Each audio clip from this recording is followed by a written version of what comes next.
for September and October. I get confused with the months, but it's fine. I'm gonna be doing my book wrap-ups on YouTube from now on. Instagram was fine for a while, but now my book, it's all just getting longer, and I don't watch like long videos on Instagram, so why would I expect others to do the same? I don't know. So YouTube is where I'm gonna be from now on. I'm just gonna live here. But we're gonna start with the books that I read, starting in the order that I read them in, and let's just jump right in. Okay, so the first books I read were The Lord of the Rings, The Fellowship of the Ring and The Two Towers. DNF this one at like 200 pages. So first off, I liked The Fellowship of the Ring. It's confusing, there's a lot of things. I liked The Fellowship of the Ring. It was like fangirling moments for me, because like each time a character would walk on, I'd be like, oh my gosh, it's Frodo, and oh my gosh, it's Legolas and Aragorn, and all these people that I loved. And there was a lot of stuff in the book that are not in the movies. They journey for a really long time, and they meet people. We don't hear about people like Tom Bombadil, was that his name? I don't know. And then like they're singing a lot. There's a lot of singing. I thought that like maybe this was like Tolkien's way of like showing us like these hobbits were so happy and cheerful, and then the closer we get to Mordor, like the darker it gets and like the less we start singing. They keep singing. I think Aragorn or Legolas sings too. So there was a lot. So it was nice reading The Fellowship of the Ring. I've loved the movie, so it was okay. But then I started reading The Two Towers, and I thought, my gosh, Kat, what have you done? And honestly, the only reason why I kept reading was because I wanted to say that I finished the Lord of the Rings trilogy. And that's a stupid thing to do, okay? My biggest thing is life is too short to read bad books, okay? If something is a classic, that does not mean necessarily that you have to love it, that you have to appreciate it. I can appreciate Tolkien's world building. It is so incredible. Like there were moments when you're reading a person and they'll just like barely mention them, but they'll go through like their lineage and then like their history and all this stuff that you're like, he literally had to sit down and write this like secondary character and had to go in through all these details. So I can appreciate that. If you like that slow kind of world building, if you like lots of just journeying across planes and then talking about how you just journeyed and like recapping what you've already read, you're gonna love The Lord of the Rings. If you like fantasy because it's fast-paced, because there's lots of character arcs in the book, there's lots of action and all that kind of stuff, you're not gonna like these. And that is where I'm at with this right now. I don't like them. And that's okay. I'm not gonna be ostracized in the fantasy realm because the fantasy realm like it's a place. I'm not gonna be ostracized because I don't like Tolkien. Everyone has their own opinions. It's okay. Now I can't remember what the next book I read. This is what I have to do to get internet in my house. Okay, the next book I read was by far the most, like, I think I got mad because I have not ever heard of this book ever, and I've been reading fantasy for quite a bit, not like 2 years, but I feel like it should have at least popped up, and I should have at least put it on my TBR list or something like that. I had never even heard of it until a friend of mine told me about it, and she was like, get this book. So I got it, and I was not disappointed. It was The Shadow of What Was Lost by a name I cannot pronounce. James Islington, you know, it's fine. This book hit every single freaking mark that there is in literature. Like, I cannot tell you how impressed I was. Do not let the size of this book intimidate you. It is worth the read, and it is worth the hype I'm about to give it, okay? So the plot, I don't know how to explain it where it would make sense, so I'm explaining Harry Potter terms because that's the only thing that I know how to do. It would be as if Harry Potter found out that he wasn't just a wizard. He wasn't even a wizard. He was a Dementor. Really bad, okay? So this is pretty much what this book is about, is this kid, he wasn't a kid, he was like a teenager, Davian finds out that he's got some abilities that frowned upon in this society. So that's all I want to give away. Honestly, if you go into this book blind, that is the best case scenario. Do not read reviews. Do not read even the back of the book. Just read it. Because I was so shocked not reading the back of the book. I just trusted a friend of mine who recommended it. And I was just floored as things were just being revealed, and that was the best way to do it. So just trust me on this one. What I enjoyed the most from this book was the pacing. Oh my gosh. This is James Islington's first debut novel, and it is freaking fantastic. You would think this was at least his like 7th novel, 8th novel or something like that, or he's been writing for years, because most of the time when authors get to the pacing, that's where you can see, okay, you just need a few more years of writing and you'll be a-okay. It does not happen with him. This book's pacing was fan-freaking-tastic. I can't even talk. What I loved about it was that it had those fast-paced moments, but it had those moments where it slowed down, and it took a moment. Because we don't know everything about this magical system, like, right away, which I loved. I liked just the slow understanding of what's going on, and the slow understanding of religion and politics and all this stuff, friendships that these people have had. It starts to be revealed as it goes on. It's not all at once. So the pacing of it was perfect. It was like action, action, action, and all of a sudden we just like calm down and we get our questions answered and stuff. And it was great. I loved that. The other thing I liked was that it was told from like 4 different perspectives, and I loved all the perspectives. There was one that was kind of like, this is okay, but I didn't hate her perspective. I just sometimes, I'm very hard on female characters because I'm like, do more. But all those perspectives really helped the story along, and I felt that added to the pacing where we're seeing different sides of everybody's story. It was fan-freaking-tastic. The other thing that I loved about this book was the stakes were always changing, and that again added to the pacing, because as soon as you open the book, you think it's going in one direction. I was like, okay, we got a little school here. We're going like in Harry Potter direction, magical abilities, cool. And all of a sudden you're not, okay? You're oh my gosh, and then it takes it to another level where you're just floored. I was losing my mind. So as soon as you think you know what's going on in this book, it's going to just change, and then I'm not gonna give away anything. I really try hard not to give away spoilers. I'm just saying this book is worth the read. If you like fantasy, if you're a fan of Brandon Sanderson, if you're a fan of Harry Potter, I feel like you would like this too. Checked every box. Free. I loved it. I freaking loved it. So the next book I read was The Invisible Man, and I read it on Prime Reading through the Kindle app, but also Audible had it to listen to. Oh my gosh. If you've never read The Invisible Man by H.G. Wells, why not?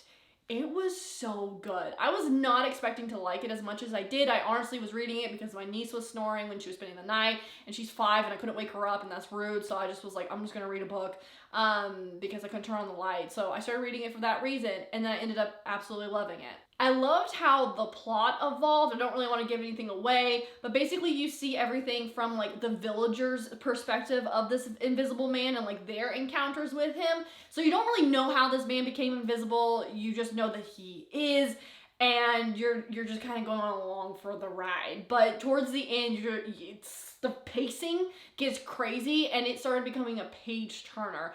I really like this book. Don't be like freaked out that it's a classic or whatever. I honestly think it was such a well done book, well written. I love the dialogue back and forth, and I love the craziness that was happening in the book. The next book I read was The Most Dangerous Game. Again, I read this for Amazon, and do you like how I'm picking covers that are like not really the book cover, more like people's artistic interpretation? It's really good.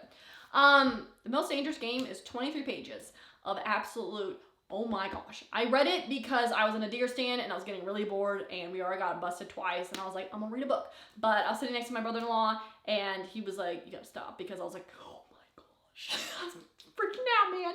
So this book is about a man who gets shipwrecked on an island, and he finds out that it is owned by this game hunter who loves to hunt big game, and all of a sudden this little man who was shipwrecked finds out that he is the game. It was crazy, guys. I mean, it's 23 pages. You can read it quickly. You can read it in like a moment and then put it on your like completed list, and that's another book in your, 2021 book reading goals or whatever. But it is worth it. I was like heart palpitations. My only thing that I did not like was that it was too short for me, which is funny because it's a short story. But I was like, if you had given me like 2 more pages, I would have been fine. But it is really good. I really liked it. I highly recommend for you to read it. It's crazy. Oh, the next book I read was The Humans by Matt Haig. I have heard a lot of stuff from this book for like years now, and I just kept not reading it. I've read How to Stop Time by Matt Haig, loved it. I read Midnight Library, didn't like it that much. So I was like, it's a toss-up. I don't know if I'm gonna like it or not. But The Humans is about a alien who comes to Earth, and they have killed, he's gone, this scientist who found out how to, I don't know if it's like communicate with the aliens or how to get up and just, he's figured out some kind of mathematical equation, and that's bad news bears, and the aliens don't like that. So this alien is sent down to like be that guy and pretend like he's that guy, even though he has like no idea this man or what he's done or anything like that. And he's just supposed to like go live with his family. It's crazy. I really liked a lot of aspects of this book. The aliens' view of humanity is pretty funny. I think people like overdid it with the humor, because every review was like, oh my gosh, I was laughing so hard. Don't read this in public because you'll just be like laughing. I think I laughed out loud like one time, and all the other times I was just like, it was humorous in its moments, but honestly, at its core, it was a very serious story. I wouldn't say it was like a downer though. Like I've read those ones that you're just like, this is just depressing. It's a story about humanity, and I love those kind of stories because like gets to the soul of things, and he observes a lot of different things in life, and I really liked it. So it does kind of get a little fast-paced towards the end because things are starting happening, so it does have a little bit of a moving plot in it, and a lot of uncertainty, which I really liked, because I didn't know if it was just like an alien is just observing everything, because it kind of read like that in the beginning. It was kind of boring to me, and then it started picking up, and then you start caring about everyone, and then you're just like, oh my gosh, what's happening? So it is a really good paced book. I will say, because I always like to point this out when there are things in books like this, there is some cussing in it. It's kind of happening in spurts with certain characters, so it's not throughout the entire book, and there are like a few sex scenes in there, but he does not describe too much stuff. I just like to warn readers just in case. Okay, the last book I read was Frankenstein by Mary Shelley. I think I'm floored because I don't know what we've been doing with Frankenstein this entire time, but we've been telling it wrong. Nothing what I thought. Okay. You know, the tropes. Can there be tropes with Frankenstein? I don't know. The tropes in Frankenstein are always the green monster. He's got bolts in his neck. There's a big machine that you push it down and he's like, I'm alive. He's not saying that. The Frankenstein's saying he's alive.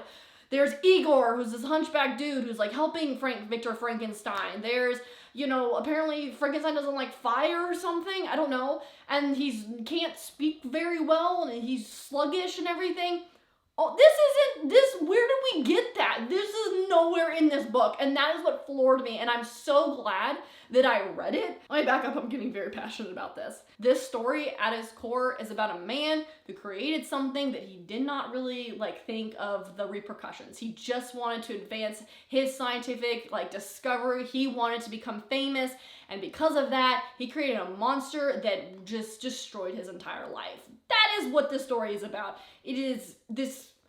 The monster doesn't even have a name. I thought maybe, because we always call it Frankenstein, I was like, maybe Victor Frankenstein gave him his name and that's why I call it Frankenstein. No, we call this dude the demon, or the fiend, or the creature, the monster. He literally does not get a name in the entire book.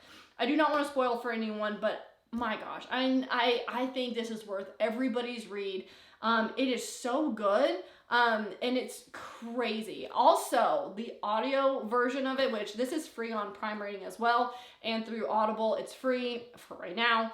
The Audible version was so good. The guy's accent, he would just take these moments where it was these dark, suspenseful moments, and he did so well. The thing that I'm most impressed about this book, I think, is Mary Shelley herself who wrote it. I had no idea first off that a woman wrote it.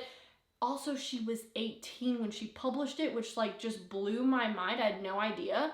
What came about her writing this book was she was married really young. She was married at 16. Her husband was a part of this big literary circle, and among those friends was Lord Byron. Lord Byron was like, hey, let's all come up with a ghost story to write, and almost make it kind of a competition, who can write the best ghost story. Well, that night she had a nightmare.